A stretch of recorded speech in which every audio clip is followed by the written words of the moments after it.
Hello and welcome back to What Is It About the Weather presents You Ask, We Answer. Today's question, what do you need to capture great weather pics? Now, I've been asked this a few different times in slightly different ways, and it's been very focused on the equipment primarily. I want to expand it a little bit in our conversation today, but let's start with the equipment. Now, most of you know I use a Samsung Galaxy S7 for a great many portions of what I do. Whether that's shooting video or taking pics. But I do also have a point and shoot camera, and we'll talk about why that's important in a moment. But you can see that little camera is sitting on top of probably what I consider the most important piece of equipment, and that's a tripod. Now, this is a nice tripod that you can stand up, and it has a leveling indicator on there, so you can get that set up. And you know what, that's just been essential. Now you can also consider, and I do have a secondary one of these kind of little mini things that you can set up on a ledge or something at top of a hood of a car even, that you can use on the fly. And these are even designed to wrap around and that sort of thing. They're not quite as good, but they suffice for many cases. You're just going to have a challenge if you don't have something to set it on. Now, when you use a tripod, I also recommend consider putting in, most cameras and most phones have like a 2-second timer. That can go also a long way in making sure you get a crisp, clean shot when you're taking your photos. Now, you may ask why the point and shoot.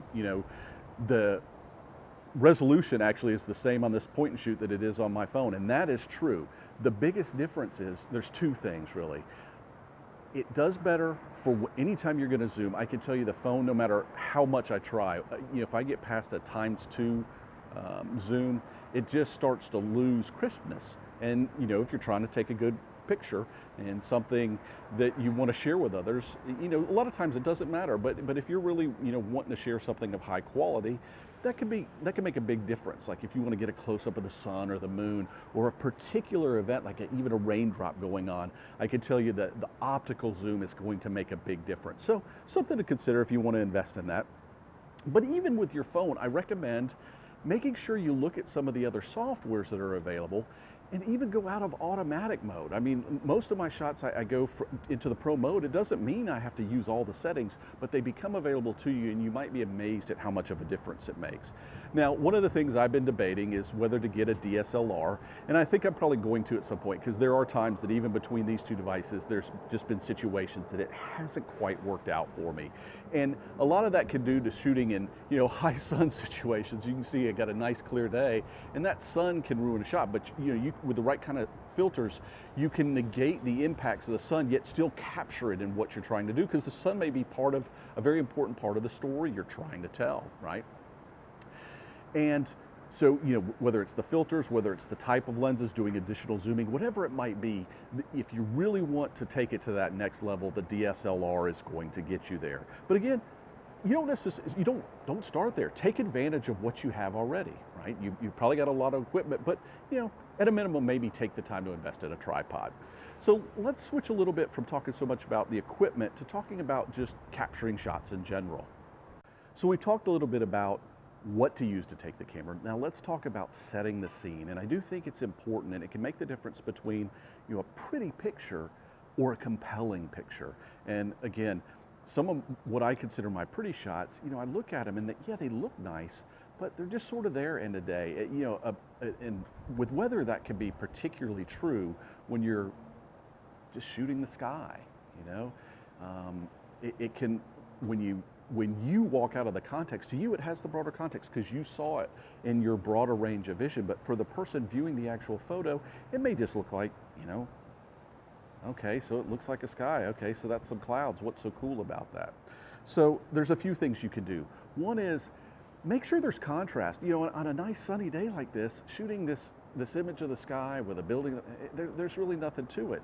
But on a sunny day, you can take advantage of shadows. I mean, this is telling a story, and that's what you're trying to do with this picture, right? I've got the tripod set up. I'm getting shadows. I'm getting the shadows that are being cast by the parking garage that I'm standing in.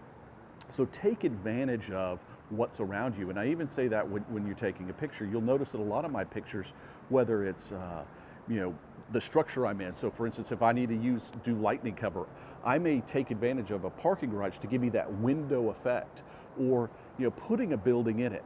Now, the other thing to keep in mind, and a lot of us don't have availability every day to run around to different scenes, and I'm no different than that, but even if you're filming from the same place, consider different angles or different perspectives. If you're shooting this tree and it's today on this side, tomorrow make it on that side, and try to just vary up what you're doing when you're communicating, because that's really what you're doing. And again, keep in mind that story. I mentioned today, I've got a blue sky day. There's not much going on. But what I might want to do is show this, this building that I've had in multiple images over time. It's finally done. The State Farm logo is up there. And so that's communicating something. It's a bright, sunny fall day, and the State Farm building's finally done, right?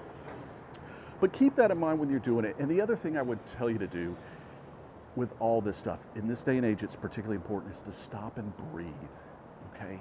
So many people like to share sunsets or stormy weather, whatever's going on.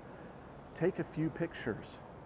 One, enjoy what's going on around you, but particularly with sunrise and sunsets, it's going to change. The colors are going to change by the second. So take multiple shots. That's the beauty, right? We no longer have to wait for film to be developed. There's not even a cost for that. And then you can review the pictures and determine which one might be the best. Is it the one that has this angle, or maybe a little more building, a little more up? Whatever it might be, just take that time, breathe, take multiple shots and review them, and pick out the best one. People don't want to see 50 shots of basically the same view. They want you to pick one or two of the best that tell something different. So there you have it, my recommendations, both from an equipment standpoint and just what to think about when you're shooting weather, whether it be a nice, wonderful autumn day, or whether it's stormy weather that you're going after. So until next time, remember RSVP, rate, share, validate, and pledge.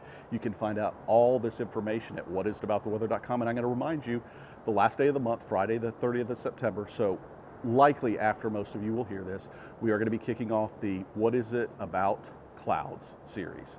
So keep an eye out for that on YouTube. And if you don't already subscribe, do subscribe so you can get the notifications. So until next time, whether you're shooting with a camera, whether you're shooting with a phone, whatever you're doing, have fun. This is 2 White Sofa production.